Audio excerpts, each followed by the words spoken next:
Hello friends, welcome to Lithika சமையல். இன்றைக்கி நம்ம சேனலில் ஒரு ஹெல்த்தியான ஸ்நாக்ஸ் ரெசிபி தாங்க பார்க்க போகிறோம். ஈவினிங் ஸ்கூல் விட்டு வர குழந்தைங்களுக்கு கட்டாயம் செஞ்சு கொடுங்க, ரொம்ப ஹெல்த்தி. வாங்க இந்த ரெசிபியை எப்படி செய்கிறதுன்னு பார்க்கலாங்க. அதுக்கு ஒரு கப் அளவு ஊற வச்ச கொண்டக்கடலை எடுத்துருக்கோங்க. நீங்கள் கருப்பு கடலை இல்லை வெள்ளை கடலை எது வேணாலும் எடுத்துக்கலாம். முளைக்கட்டியும் நம்ம சேர்த்துக்கலாங்க. இப்போ ஊற வச்ச கொண்டக்கடலையை ஒரு மிக்ஸி ஜாரில் சேர்த்துக்கலாம். கொண்டக்கடலையை ஒரு 5 மணி நேரம் ஊற வச்சுக்கணும். அடுத்து இது கூட 6-7 பூண்டு பற்கள் தோலோடு சேர்த்துக்கலாங்க. அடுத்து காரத்துக்கு 2 காஞ்ச மிளகாவை சேர்த்துருக்கேன். அடுத்து இது கூட 1/2 டீஸ்பூன் அளவு பெருஞ்சீரகம் சேர்த்துக்கலாம். இப்போ மிக்ஸி ஜாரை மூடி நல்லா கொரன்னு அரைச்சிட்டு வந்துடலாங்க. ரொம்ப நைஸாக அரைக்கக்கூடாது, கொஞ்சம் கொரன்னு அரைச்சா நல்லாயிருக்கும். பாருங்கள், இந்த பதத்துக்கு நம்ம அரைச்சி எடுத்துக்கணுங்க. இப்போ அரைச்ச மாவை ஒரு பவுலுக்கு மாற்றிக்கலாம். இப்போ இது கூட என்னென்ன பொருள் சேர்க்குறதுன்னு பார்க்கலாங்க. ஒரு பெரிய வெங்காயத்தை பொடியாக கட் பண்ணி வச்சுருக்கேன். ஒரு சின்ன துண்டு இஞ்சியை பொடியாக கட் பண்ணி வச்சுருக்கேன். கருவேப்பிலை, கொத்தமல்லியை பொடியாக கட் பண்ணி வச்சுருக்கேங்க. இப்போ இது எல்லாத்தையுமே நம்ம அரைச்ச மாவில் சேர்த்துக்கலாங்க. அடுத்தது இதுக்கு தேவையான அளவு நம்ம உப்பு சேர்த்துக்கலாம்.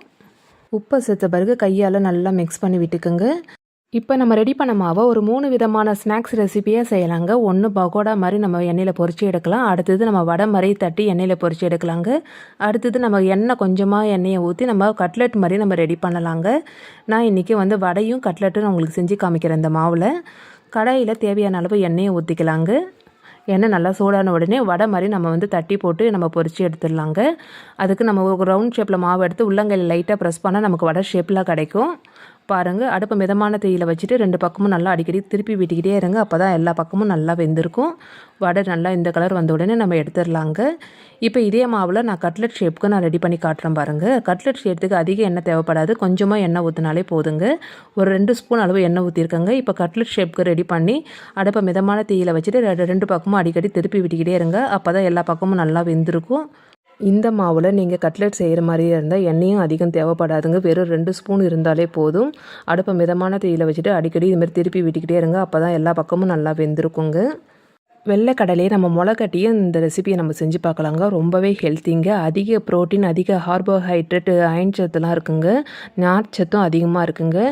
இது ஈவினிங் ஸ்கூல் விட்டு வர குழந்தைங்களுக்கு கட்டாயம் செஞ்சு கொடுங்க. நம்ம இந்த ரெசிபியை குழந்தைங்களுக்கு கொடுக்கும்போது அப்படியே கொடுக்காம கொஞ்சமாக சாஸோடு கொடுத்து பாருங்கள், நல்லா விரும்பி சாப்பிடுவாங்க. எங்கள் வீட்டு குழந்தைங்களும் அப்படி தான் சாப்பிடுவாங்க. கண்டிப்பாக இந்த வீடியோ உங்களுக்கு பிடிக்கும்னு நினைக்கிறேங்க. பிடிச்சிருந்தால் லைக் பண்ணுங்கள், ஷேர் பண்ணுங்கள், கமெண்ட் பண்ணுங்கள். மறக்காமல் நம்ம சேனலை சப்ஸ்கிரைப் பண்ணிக்கோங்க. பக்கத்தில் இருக்கிற பெல் ஐக்கானே கிளிக் பண்ணுங்கள். அப்போ தான் நான் அடுத்தடுத்து போடுற வீடியோ உங்களுக்கு நோட்டிஃபிகேஷனாக வரும். நன்றி, வணக்கம்.